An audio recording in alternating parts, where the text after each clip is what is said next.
ചേർക്കുമ്പോഴാണ് ഫകുല്ലു അസ്രിൻ യഫ്തഖിറു അലൽ അസ്രി അല്ലദീ ഖബ്ലഹു ലിവുജൂദിക ഫീഹി.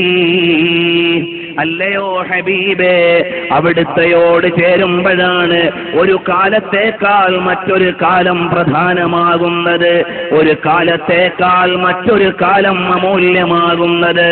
എന്നാൽ ലോകമാകമാനമുള്ള ദിനരാത്രങ്ങളിൽ വെച്ച് മൂല്യങ്ങളുടെ പട്ടികയിൽ അത്യുന്നതമായി ഉയർന്നു നിൽക്കുന്നത് പുണ്യ റസൂൽ സല്ലല്ലാഹു അലൈഹി വസല്ലം തങ്ങളുടെ പിറവിയുടെ പ്രഭാതമാണ്. ولد الهدى والكائنات ضياء وفم الزمان تبسم وثناء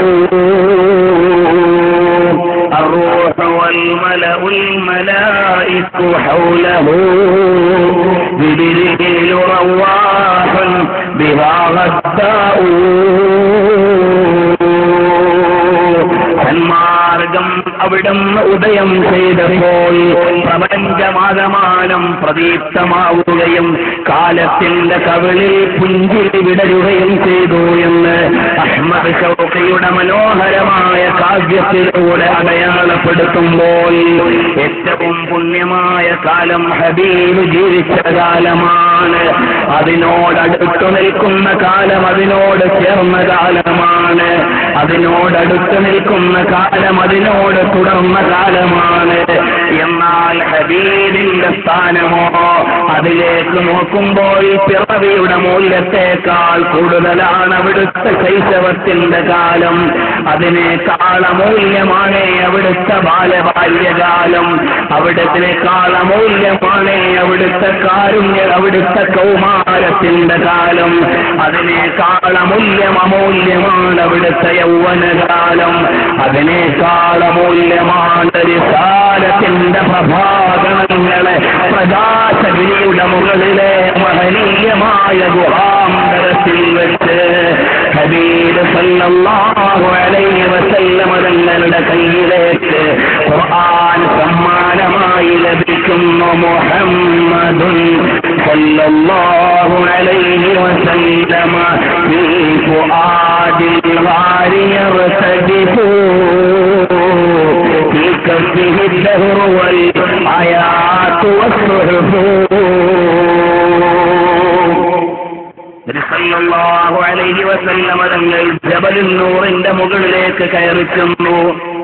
ആലൂസിയുടെ വ്യാഖ്യാനം അപ്പോഴേക്കാ മല വിളിക്കുകയാണ്, ഇലയ്യ യാ റസൂലല്ലാഹ്, ഇലയ്യ യാ റസൂലല്ലാഹ്. ഒരുപാട് പ്രവാചകന്മാർക്ക് ഇരിപ്പിടമൊരുക്കിയ ഗുഹാന്തരത്തിലേക്കാണ് അവിടുന്ന് കടന്നു വരുന്നത്. ഒരുപാട് പ്രവാചകന്മാർ ആരാധനയ്ക്ക് തെരഞ്ഞെടുത്ത ഗുഹയിലേക്കാണ് കടന്നു വരുന്നത്. താഴ്വാരത്തുള്ള കഅബാലയത്തെ നേരെ നോക്കുമ്പോ കാണാൻ പറ്റുന്ന സ്ഥലത്തേക്കാണ് തങ്ങൾ വരുന്നത്. പുണ്യഭൂമാന്മാരായ ഇന്നലത്തെ പ്രവാചകന്മാരുടെ പാദസ്പർശമേറ്റ വരിഷ്ഠമായ ഗുഹാന്തരത്തിലേക്കാണ് കടന്നു വരുന്നത്. ഇലയ്യ യാ റസൂലല്ലാഹ്. അപ്പോൾ ചോദിക്കും, ഗുഹ സംസാരിക്കുകയോ? നമുക്ക് അത്ഭുതപ്പെടേണ്ടതില്ല. മാ മറർതു ബിഹജരിൻ വലാ ശജരിൻ ഇല്ലാ വസല്ലമ അലയ്യ. തത്തുല്യവും വ്യത്യസ്തവുമായ നിരവധി നിവേദനങ്ങളാൽ ഹദീസ് ഗ്രന്ഥങ്ങൾ നിറഞ്ഞിരിക്കുമ്പോൾ നമുക്ക് അത്ഭുതപ്പെടാനില്ല. ആ നബി സല്ലല്ലാഹു അലൈഹി വസല്ലം തങ്ങളെ വിളിക്കുകയാണ്. പക്ഷേ ആ ഹബീബിലേക്ക് ചേർന്നുകൊണ്ട് വിധേയത്വം ലഭിക്കണമോ? എന്നാൽ ഹബീബിനെ അംഗീകരിക്കുകയും അവിടുത്തെ ഉന്നതമായ സ്ഥാനങ്ങളുടെ മുമ്പിൽ വിനയാന്വിതരായി നിൽക്കുകയും വേണം. മഹബൂബ് കി മഹഫിൽ കോ മഹബൂബ് സജാത്തെ ആते हैं वही जिनको सरकार बुलाते हैं. वो लोग खुदा शाह वाहिद किस्मत से सिकंदर है, वो सरवर आलम का मीलाद बनाते हैं। പുണ്യഭൂമാൻ മുസ്തഫ സല്ലല്ലാഹു അലൈഹി വസല്ലം തങ്ങളുടെ പിറവി കൊണ്ട് അനുഗ്രഹീതമായ ദിനരാത്രങ്ങളുടെ തിലകമേ, എന്നാൽ ആ പുണ്യഭൂമാന്റെ സ്ഥാനമെന്തെന്നോ, അല്ലാഹുവിന്റെ സമ്മാനങ്ങളുടെ ദാനമാണ് അവിടുന്ന് നിർവഹിക്കുന്നത്. ആ ഹബീബിന്റെ വിധേയത്വവും അവിടുത്തെ സമ്മതവും വേണമോ? എന്നാൽ ഹബീബിനെ ഉൾക്കൊള്ളേണ്ടതുപോലെ ഉൾക്കൊള്ളണം. കേവലമായ ഒരു മനുഷ്യനാണെന്ന് അംഗീകരിച്ചാൽ പോരാ, കേവലനായൊരു സാധാരണക്കാരൻ പ്രവാചകനായിട്ടില്ല. നബി സല്ലല്ലാഹു അലൈഹി വസല്ലം തങ്ങളെ അവിടുത്തെ റിസാലത്ത് അംഗീകരിക്കണമെങ്കിൽ 3 തരം വ്യക്തിത്വം അംഗീകരിക്കണമെന്ന് ആത്മജ്ഞാനികൾ പറയുന്നു. ഒന്നേതാണ്? സാധാരണക്കാരുമായി ഇടപെടുന്ന വ്യക്തിത്വം. 2 മാലാഖമാരുമായി ഇടപെടുന്ന വ്യക്തിത്വം. 3 അല്ലാഹുവിനോട് സ്വകാര്യം കൈകാര്യം ചെയ്യുന്ന പ്രൈവസിയുടെ വ്യക്തിത്വം. മിഅ്റാജിന്റെ സായാഹ്നത്തിൽ സിദ്ദീഖുൽ അക്ബർ തങ്ങളോട് കൈകാര്യം ചെയ്ത വ്യക്തിത്വം. അതിന്റെ രാത്രിയായപ്പോൾ ജിബ്രീൽ അലൈഹിസ്സലാമിനോട് വഅതാഹു ജിബ്രീലുൽ അമീനു നബീമാ فوق البراق مسرجا تسليما. ജിബ്രീൽ അലൈഹിസ്സലാമിനെ കാണുകയും കൂടെ സഞ്ചരിക്കുകയും ചെയ്ത വ്യക്തിത്വം. കുറച്ചുകൂടി കഴിഞ്ഞപ്പോൾ ജിബ്രീൽ അലൈഹിസ്സലാം പറയുകയാണ്, യാ റസൂലല്ലാഹ്, ഇപ്പൊ നമ്മൾ മസ്ജിദുൽ ഹറാമിൽ അദ്നായിൽ നിന്ന് വന്നതാണ്. ഇനി നമുക്ക് പോകേണ്ടത് അവിടുന്ന് മഹാമഹത്തായ അല്ലാഹു നിശ്ചയിച്ച ഉന്നതങ്ങളിലേക്കാണ്, അൽ അഅലയിലേക്കാണ് പോകേണ്ടത്. നമ്മളിപ്പോൾ അദ്നയിൽ നിന്ന് വന്നവരാണ്. ഇമാമുൽ മുർസിയുടെ വാചകമാണ്. മസ്ജിദുൽ ഹറാം അവിടുന്ന് താഴ്വാരത്തിലുള്ള വാദിൽ കിടക്കുന്ന താഴ്വാരത്തിലെ കഅബാലയത്തിൽ നിന്ന് ഉഫുഖുൽ അഅലയിലേക്ക് പോകാൻ വന്നതാണ്. അതുകൊണ്ട് ബൈത്തുൽ അഖ്സായിൽ നിന്ന് യാത്ര തിരിക്കുന്ന നബിയേ, ഇതുവരെ യാത്ര ചെയ്ത വാഹനമിനിയില്ല, ഇനി മലക്കിനെ പോലെ പോകണം നബിയേ. മലക്കിന്റെ കൂടെ പോയാൽ പോരാ, ഖുദാ കി റസാ ചാഹത്തെ ഹൈ ദോ ആലം, ഖുദാ ചാഹതാ ഹൈ റസായെ മുഹമ്മദ്. പ്രപഞ്ചമാകമാനം പ്രണയം വെക്കുന്നത് പ്രപഞ്ചാധികാരിയുടെ വിധേയത്വമാണ്. അല്ലാഹു സുബ്ഹാനഹു വ തആല പറയുന്നതോ പുണ്യഭൂമാൻ പ്രവാചക പരിശ്രേഷ്ഠരുടെ സമ്മതമാണ്. അപ്പോൾ മലക്കിനോടൊപ്പം സഞ്ചരിച്ച തിരുനബി, മലക്കിനെ പോലെ സഞ്ചരിച്ച തിരുനബി രണ്ടാമത്തെ വ്യക്തിത്വത്തിന്റെ തലത്തിലാണ്, മലക്കൂട്ടിയായ വ്യക്തിപ്രഭാവത്തിലാണ്.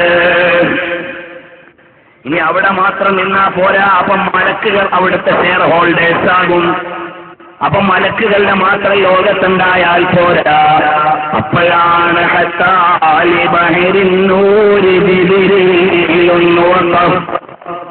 ജിബ്രീൽ അലൈഹിസ്സലാമേ, അല്ലാഹു പ്രകാശത്തിൽ നിന്ന് പടച്ചതല്ലയോ നിങ്ങളെ? പ്രകാശത്തിന്റെ ലോകം ഇവിടെ അവസാനിക്കുകയാണ്. അല്ലെങ്കിൽ നിങ്ങളെ പടച്ച പ്രകാശത്തിന്റെ ക്വാളിറ്റി സൂര്യന്റെ വെളിച്ചത്തിൽ വിളക്ക് നിഷ്പ്രഭമാകും പോലെ പ്രകാശസാഗരത്തിൽ തിളക്കമില്ലാതെയായ ജിബ്രീൽ വഖഫ് നിൽക്കണം. ഇവിടെ അവിടെ നിൽക്കണം. ജിബ്രീലും വഖഫ് അവിടെ ജിബ്രീൽ അലൈഹിസ്സലാം നിൽക്കുകയാണ്.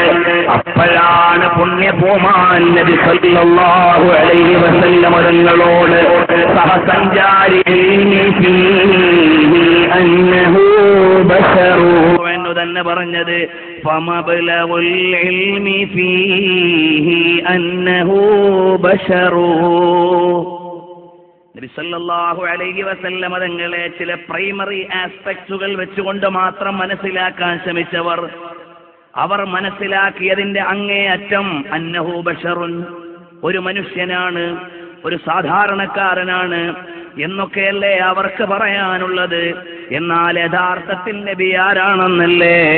ഫമബ്ലഗുൽ ഇൽമി ഫീഹി അന്നഹു ബശറു വഅന്നഹു ഖൈറു ഖൽഖില്ലാഹി കുല്ലിഹിം.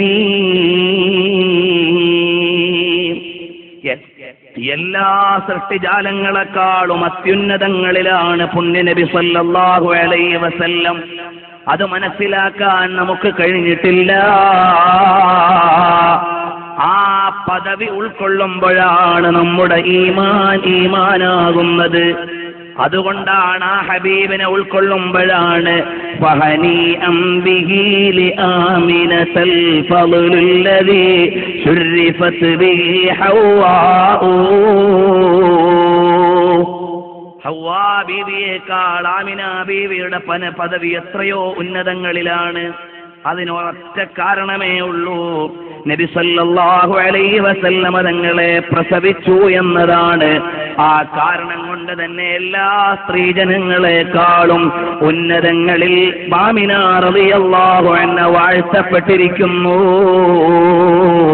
അതുകൊണ്ട് ഹബീബിനെ സാധാരണക്കാരെ കാണും പോലെ സാധാരണമായ മാനദണ്ഡത്തിൽ കാണേണ്ടതല്ല. ഞാൻ ഇങ്ങനെ ഒരു ആമുഖം പറയാനുള്ള കാരണം, ഇന്ന് അഹ്ലുസുന്നയുടെ വിരോധികൾ, ആദർശപരമായി വൈകല്യം സംഭവിച്ചവർ, ആശയപരമായി വ്യതിയാനം പറ്റിയവർ, ആദർശപരമായി വഴിമാറി സഞ്ചരിച്ചവർ പറഞ്ഞ് നബി സല്ലല്ലാഹു അലൈഹി വസല്ലം തങ്ങളെ എത്രയോ അബദ്ധമായി അവതരിപ്പിച്ചു പോയി.